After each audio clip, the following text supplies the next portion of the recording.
Hi guys, so is the INFJ often an Enneagram 4? That is a question that was asked me recently by a viewer, and it's a question that I've been asked many times before, and I thought it would be interesting to revisit this question, because why not? Maybe we have some more insights to share. So the first thing that I would want to say is that if you have watched my videos on INFJs and Enneagram in the past, you may know a few things. One of the things you may know is that I think INFJ 6 is more common than people believe, meaning that there are people who are INFJ and who are not typing them as 6 and who are mistyped, who are really 6s. And also that there's quite a few Enneagrams that people think are very common for INFJs. And my point is not that these Enneagrams don't exist, but that they're less common than people think. Among these, Enneagram 4 is an example. It's an Enneagram type that exists for INFJs, that is in fact moderately common for INFJs. So we're not talking about an Enneagram that doesn't not exist in INFJ life. It exists, okay? It's just not quite as pervasive as people think it is. And guess what? Surprise, surprise. It's very common to think you are a 4 when in fact you are a 6. Often people think that those who mistype themselves, who are really 6s but mistype themselves, type themselves as 5s. It's the most common assumption. I think it happens for sure that 6s think they are 5, but it's even more common, at least for INFJ 6s, to think they're 5. And one of the reasons is this whole dimension of feeling. It's possible that an INTP 6, more frequently mistypes as 5 than 4, for obvious reasons. In the case of INFJ, though, 4 is really one of those. It's really one of those types that are easy to confuse with 6. 1 can also be confused with 6, by the way, but for other reasons, and I might discuss one in another video where I can focus specifically on Enneagram 1. Now, in the case of the Enneagram 4, like I've said before, one of the things you always need to keep in mind is that when you take the 4 and you take the Enneagram 6, right? And we're looking at it specifically through the prism of the INFJ, because that's my area of specialization. I want to stay focused on that here. The INFJ 4 knows who she or he is. What they're looking for is the perfect means of expressing who she or he is. And because they have such a high resolution, refined and nuanced conception of who they are, every means of expression of that identity seems inadequate. Because everything you do, whether you do it in music or in writing or in speaking or in film or what have you, is always going to, in the end, create a product that is a simplification of the extremely complex and multifaceted sense of self that the 4 has. So what is lacking here is not a sense of self, is not a sense of who you are. It's a proper means of expression of that sense. That's the 4, okay? That's why the 4 is perpetually in search of new means of expressing who they are. Now, the INFJ 6 is different. The INFJ 6, unlike the 4, don't know who they are. They are looking for themselves. They're not looking for a way to express their being.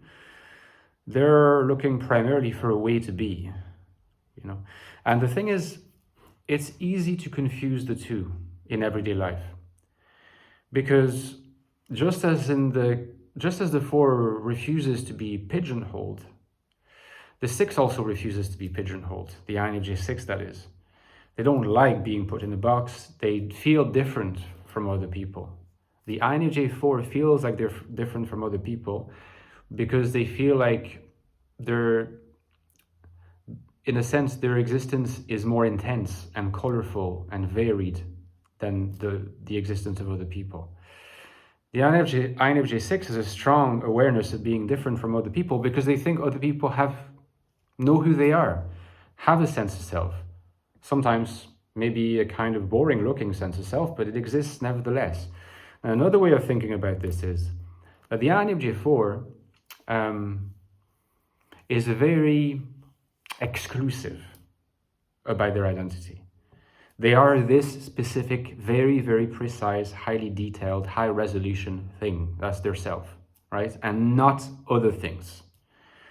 So they have struggle incorporating other facets. They are very specific and exclusive about this sense of who they are. The INFJ 6 has the opposite challenge. Rather than disjunction, their main issue is conjunction. That is to say that when they are trying to think of their sense of identity, they have struggle excluding. So instead of thinking, no, I'm not any of those things, this is the specific thing I am, and it's so hard to express because it's just like, it has to hit that exact spot, and no means of expression seem to do that. The INFJ 6 is much more likely to be like, yeah, I could be this, but I think I could also be that. And this other thing that I'm ambivalent about because at first sight it really doesn't seem to be me, it could still be me. So the 6 is going to sort of direct themselves toward a particular way of being and then think, but why am I not embracing that other way of being? Why am I being, non-inclusive? And of course, this excess of inclusivity is going to be very difficult when it comes to articulating a unique sense of self. It's funny because in some ways you could conceptualize the 6 as being even more unique in their own minds than the 4. And I know it's a counterintuitive idea, but I think it's an idea that makes sense if you think about it long and hard. The 4 feels unique, and it's hard to do justice to that uniqueness in language and in expression. Okay, made the point enough at this point, so I can stop this. It's almost like the 6 feels so unique that even a unique identity is not enough for them. They would potentially want to be able to swap different unique identities, and they can never quite settle on one.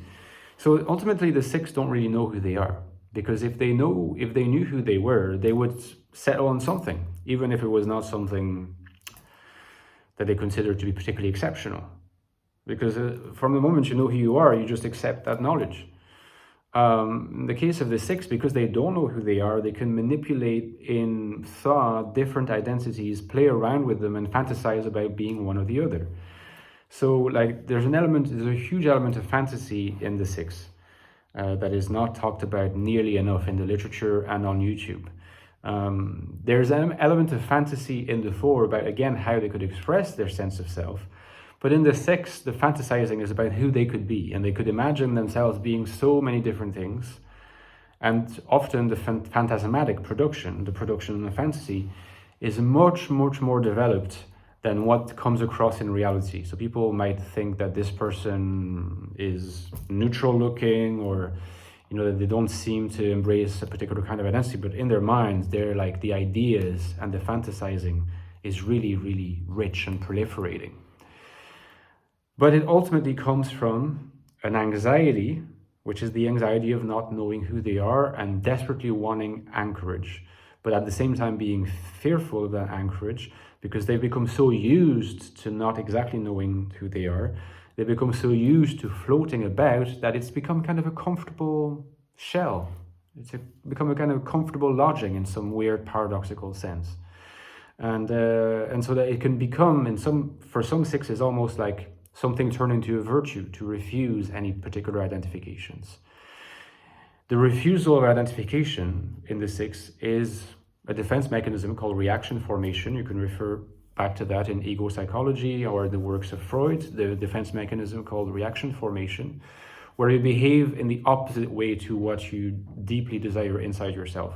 So the 6 deeply desires to be a self that has a particular unity, a particular identity, that has particular limits, and yet by reaction formation they tend to reject any particular identity ascriptions in order to remain floating and continue feeling the anxiety that comes with that and deriving, in a paradoxical sense, a benefit from that. And that's true of the INFJ 6.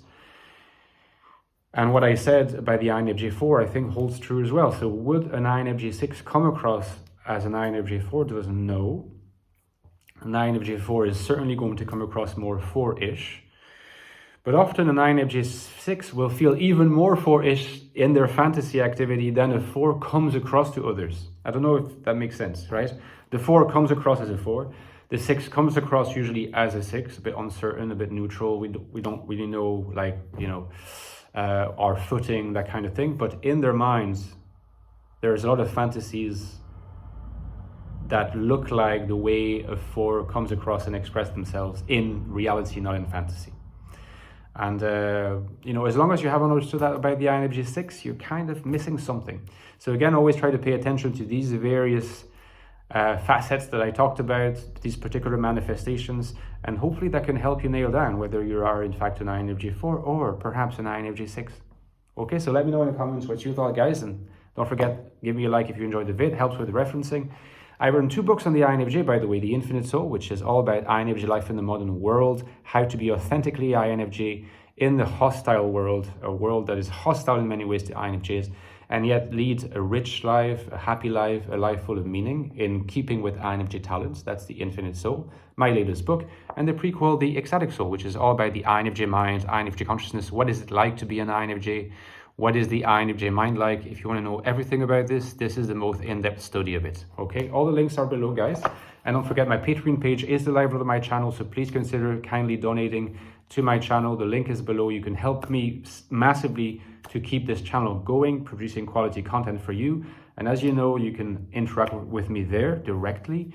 You can interact with the community that's growing. Thank you so much to my supporters. We're really starting to have really interesting discussions, including around bonus video content that I release every 2 weeks to my community, where we go more in depth about particular topics from mainstream YouTube and from the books, the latest one being on our INFJ narcissism. So if you'd like to engage in that respect as well, again, the link is below. Thank you so much, and I'll talk to you next time. Bye-bye.